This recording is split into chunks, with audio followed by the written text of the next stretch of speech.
thinking a lot lately about Animal Farm in 1984 and how George Orwell saw the system for what it really was over a decade ago. Fast forward to modern times, to our 21st century reality. We are word for word living a truth that was spoken over a decade ago. We have all been lied to. We have been sold this idea that if we just worked hard enough, then we will get to dine with the wealthy. We will be in rooms that we would have never envisioned for ourselves. If we chase the carrot just enough times, then we will be that important person who gets granted access. That's a lie.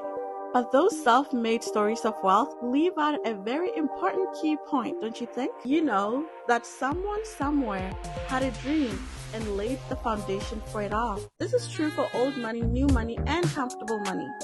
Listen to this next part very carefully. Nobody makes themselves from nothing. Power and influence aren't just handed out. They are earned because everyday people like us gave it to them by buying and using their products, supporting their brands, and spreading their message. Because here's the uncomfortable truth that no one wants to acknowledge. Behind every wealthy person is a team working hard for peanuts, but the credit goes to the one on top.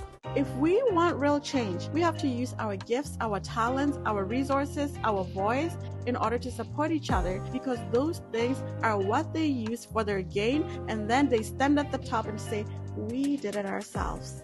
Because let's think about it. All the big corporations and the big key players are nothing without the talent behind them. And that's how we create new systems, by taking away from the corporations our talents and investing them in the right place. Systems that work for all of us. Because without power and influence on our side, we're just feeding the same old game.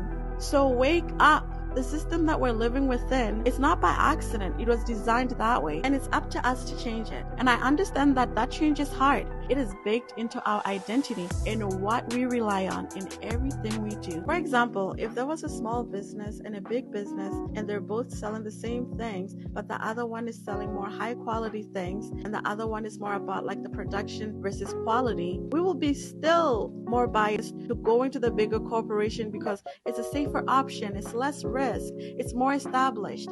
And it's interesting how they have gotten us dependent on a system that is not for us.